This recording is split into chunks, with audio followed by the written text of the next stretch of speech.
Hey, welcome to a new album review, and today we have Gojira's Magma.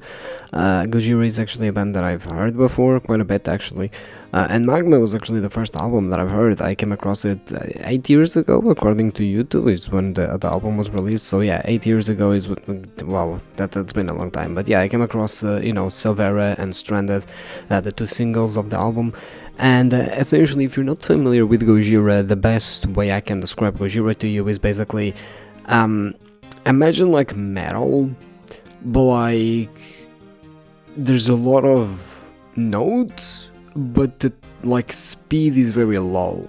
That's what it feels like. It's very heavy, it feels like a tank in a way, right? It's like it's heavy, but it's not very fast. You know what I mean? It's more on the but still there's a lot of like notes, there's a lot of bells and whistles, so it's more on that side. Now when it comes to Magma, actually Magma is a bit deviant from the form, as Magma is actually not as heavy. In fact, when it came out, I remember people criticizing it and reading comments about it, about how, oh, it's not as heavy, and they've sold out or what, the typical shit that metal fans say. So to me, I was like very interested, thought, oh, okay, I was early Gojira or whatever. And essentially, the thing that I can tell you is, it's not entirely true that they sold out. Yeah, these albums they sound a little bit different, but it still sounds quintessentially Gojira. Like, it's very interesting because when I heard Gojira, I was like, oh, I've never heard this before, and I have never heard anything since, right? Like, I've heard other bands of like the genre and everything, but I felt that Gojira have such a distinct sound. In a way, they're kind of like Metallica in that regard.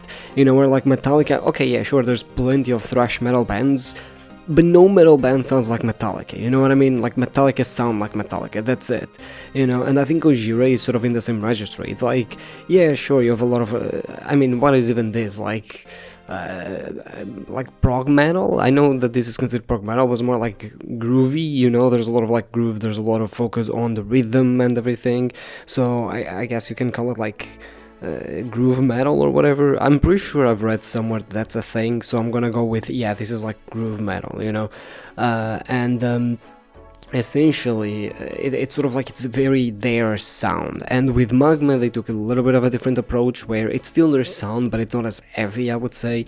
It's far more focused on perhaps even the melodies and the atmosphere of the songs, rather than specifically the rhythm and everything. There's still very cool shit when it comes to the rhythm, because that's something that I actually love about Gojira. Maybe not so much in this album, but in other albums what they love doing is essentially using the voice and the leading guitar as a rhythm instrument, and let the bass and the drums sort of like be the center of attention. Like, don't get me wrong, essentially those instruments still establish the rhythm of the song, obviously, right? But they are the ones that usually have like the little things here and there, right? The little like the songs just allow you to give much more emphasis and to pay much more attention to, for example, when the drummer uses the snare versus when they like use the plate, or when they use the hi-hat, or like essentially the way the songs are built allow you and even invite you to pay much more attention to those, because usually it's those instruments that actually introduce a lot of the parts of the songs. I remember, for example, in Global Warming, it's not from this album, but it's from Mars to Sirius. I think Sirius is from that album, and essentially the last part of that song, the bass is the one that introduces the last part of the song, the rhythm, or the rather the notes that everyone is gonna play. Like, what's the word? I'm forgetting. It's not notes. It's like, you get the point. Like, it's basically the bass establishes what everyone is going to play, right? Where usually that is the vocals, or usually that's the guitar, the leading guitar, where the bass and the drums just sort of accompany.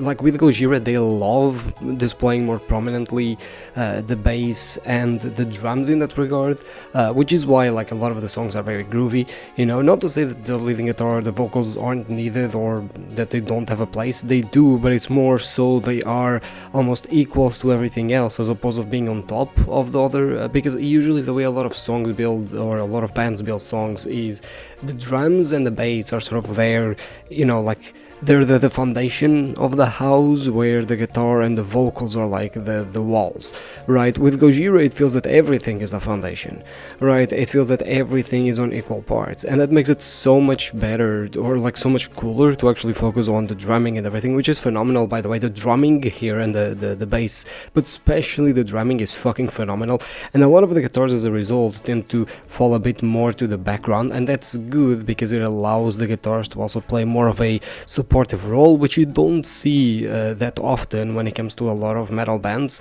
and that's exactly why Gojira sounds so unique. I think that Stranded, for example, is the best example. You have sort of these very, I don't want to call it simple, but you have very repetitive guitar strumming, and then you also even have the some pedal effect for the guitar, which actually creates a very interesting sound. In this album, more so than other Gojira albums, they create a lot of interesting sounds with the guitar. They fucking love doing that. They're just creating very interesting sounds with the guitar, and Stranded is no different. But basically, you have the guitar strumming, right? And as a result, what's different in that song is the drumming. It's the bass, right?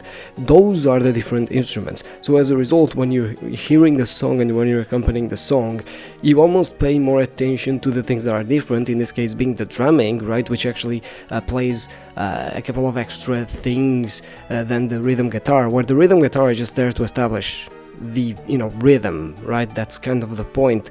Whereas the drumming, while it can still establish the rhythm, it's more there to actually create the little different things and details and create the atmosphere of the song, which is something that you don't generally see that often, and something that I actually really enjoyed. Now, as I mentioned, this album's a bit different because it does have a bit of less of the heavy stuff and focuses far more on the interesting sounds, focuses far more on melodies and everything. However, because it's Gojira, the melodies are very interesting, and like the songs are very interesting. For instance, what's the song that I wanted to talk about? Magma. So Magma has these very interesting sound in especially the chorus, and actually Magma is another good example of this. In Magma, what is it? Because essentially, I think it's the chorus, or it's either the bridge or the chorus, that the vocals are gonna sing are actually introduced by one of the rhythm guitars, if I'm not mistaken. But basically, like, you have a rhythm being played in the background, right, by one of the instruments, and then the vocals start playing that rhythm, right? Like Gojira do this a lot, where a lot of the rhythms are introduced by instruments that are more on the background, as opposed of being the instruments that are in the foreground. So usually, again, lead guitar, vocals are usually the ones that tend to mark those, shifts, and at least like the pronounced shifts, because all of the attention is in them. Where with Gojira, they tend to switch that up a lot. Which again makes their sound really interesting. But with Magma, especially that bridge, there's a very interesting riff on it that it pretty much gets stuck in my head a lot, right? It's not heavy, or it's not like, again, I don't want to call it simple or whatever, but it's not like super display of skill. It's just like it's fucking catchy, but it's catchy from a perspective of it's super interesting and just sits in your head without being that sugary catchy that usually songs have, right? Because if you hear a pop song and you hear a catchy chorus or whatever, it's catchy from a perspective of being sugary, but here it's not. Here it's more catchy from an interesting perspective. It's more of a it's sort of like enjoying sweets versus enjoying spicy food, you know what I mean? It's spicy food is not supposed to be good, but then you eat it and you're actually, you know what, this fucking bangs, this is actually really good, right? That type of a flavor, or even sour flavor, it's fuck, this sour is not supposed to taste good, but it does, right? And that's kind of essentially Gojira have catchy riffs from a sour taste perspective, right? Where it's they're not supposed to be catchy, or they shouldn't be catchy, and yet they are, and they do a very good job at it, right? Another song that I actually really enjoyed was Lowlands. I think that song really showcases that Gojira is not all about the, you know, heavy riffs or whatever. That song, for the most part, actually is able to combine the sort of crescendo in. It starts very slow, or not very slow, very toned down, and then it sort of, you know, sort of builds up and builds up and builds up to the end. It actually starts with a killer drumming line, or a killer drumming to then guitar line, which is actually exactly what I mean. You know, it's like the drums almost are the ones that establish everything, and Gojira makes sure that you understand that. Like, the drums are the main attraction here, right?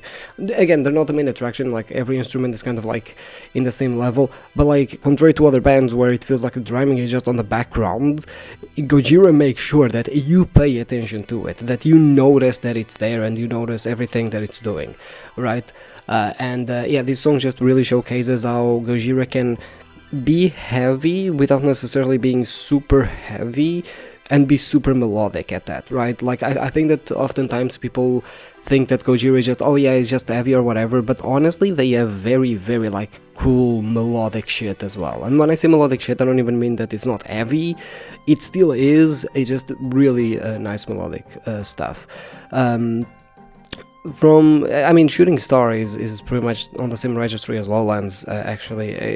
In a way, I would say that Shooting Star is even more on that lower registry. It's not as heavy, right? But it's fine. And one of the last songs that I actually want to talk about is actually Liberation. So, from my understanding, at least from what I remember when this album came out, this album is supposed to be in honor of one of the parents. I think it's in honor of the mom of the Duplantier brothers, which, you know, the drummer and the one of the guitarists slash vocalist of the band, because they passed away, if I'm not mistaken. So this album is supposed to be like an homage to that person.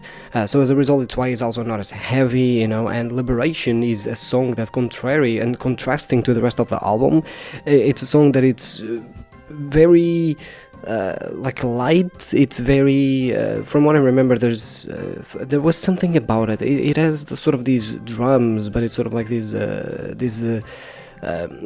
it's not tribal drums, but it's sort of on that registry, and that's pretty much it throughout the entire song, right? It's very light, and it contrasts so well with the rest of the album, which is more heavy, it's more emotional, where here this song is sort of like the, okay, we've went through the process of dealing with our emotions, and now we feel lighter as a result of it. And that's kind of like how you feel after listening to the album. You know, you listen to all of these songs, and then you get to the last song and you feel like much lighter. You feel like you just went through a journey, you know.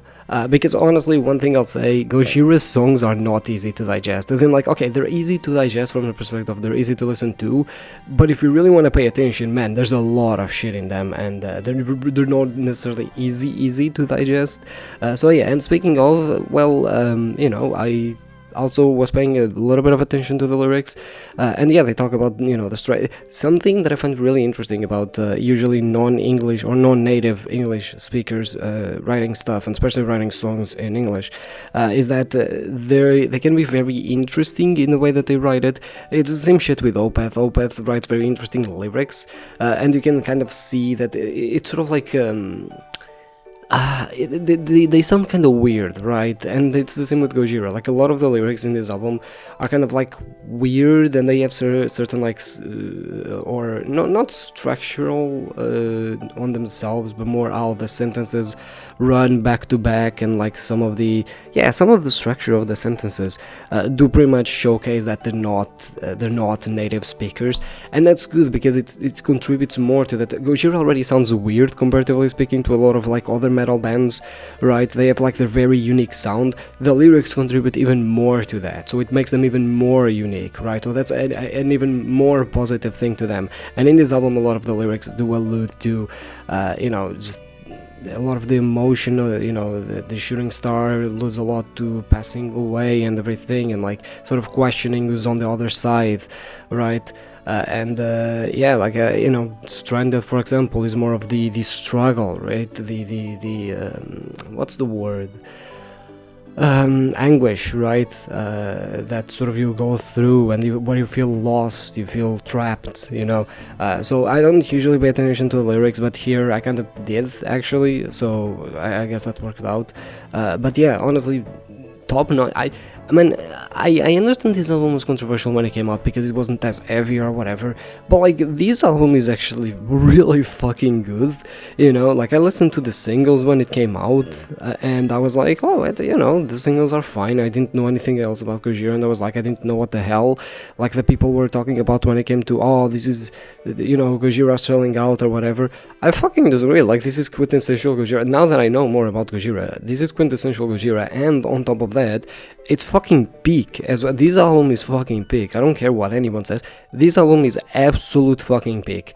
I have loved this album, you know, fucking end to end, and even songs like Pray, you know, Pray is very interesting, you know. Like I would say that really the only song in this album I didn't quite enjoy is Yellowstone, which is more of a interlude in the album than necessarily an actual song, right? So I wouldn't say that the album is bad by any means, honestly. Like looking at this is very hard for me to like see that this album is bad when it isn't. It just isn't, and I enjoyed it quite a lot. I mean, I enjoy Gojira as a whole quite a lot, and honestly I want to cover more of Gojira because there's some stuff that I've heard from them that I definitely want to give it a shot, because you know, I'm in this thing to talk about albums that I know and talk about music that I already like, right? And just yapping about stuff that I like, but also to discover songs and discover bands and discover albums. So yeah, honestly, all in all, fucking love this album. My vibe meter is telling me like a 9 out of 10, but honestly, this could have very easily been 10 out of 10. You know, like I don't know, like my vibe. Look, I always respect my vibe meter. You know, I always respect my vibe meter. It's a thing that you need to do. So even though sometimes I don't think it's the best scores, you know, and here I'm like kind of leaning to a 10 out of 10, but you know, my vibe meter is telling me 9 out of 10. It's 9 out of 10. So yeah, I'll see you tomorrow with another album.